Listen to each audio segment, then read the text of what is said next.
Alright guys, so as a boating instructor, one of the things that I kind of naturally do every time I end up at a client's boat is I look at their lines. And so often I find myself retying them. And so I recently tied the lines for this boat, and I'm going to go over why I tied these lines, starting with the port side bow line. And so with this boat here, the predominant wind comes out of the west, which is the port side for this boat. So the majority of the time, the wind is going to be pushing this boat towards the dock, which is great for docking, but then you don't want your boat rubbing against the dock the whole time. So in the majority of situations, this line should be taut. This is going to be what's called your working line. And the purpose of that line is as the boat gets pushed towards the dock, that line is going to go tight, and it's going to prevent the boat from rubbing into the dock. So now let's go to the starboard side stern line, which is very, very important in this case in particular. So you might be asking yourself, why did I tie the boat so far forward on this dock? The boat is a 23-foot robalo, and this dock is 30 feet long. So one of the reasons why I tied the boat so far forward is that the boat owner wanted to be able to use this 4x4 to grab onto as they get off the boat. So that's the reason why I tied it so far up. The other great thing is this stern line is super, super long. So whoever is responsible for connecting the lines to the boat, they have a good amount of time to get this line on this cleat, on this starboard stern cleat.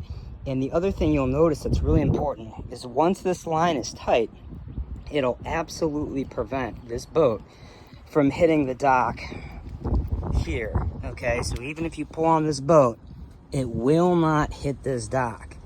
Okay, so when docking, as long as that stern line is on that rear cleat, you now no longer have to worry about the boat hitting this dock up here. It'll absolutely prevent that. So the second line you want to tie up, so when you're coming in terms of order, you want to tie up the stern first, okay, the starboard side stern. That's the number one most important line. Then you want to grab this spring line, midship spring line. This is the second line that you want to tie up. And then with the predominant wind coming out of the west, most of the time the boat is being blown towards the dock. So the bow lines aren't even going to be immediately a concern. So they don't need to be tied in any particular order, and they're also not a real big rush.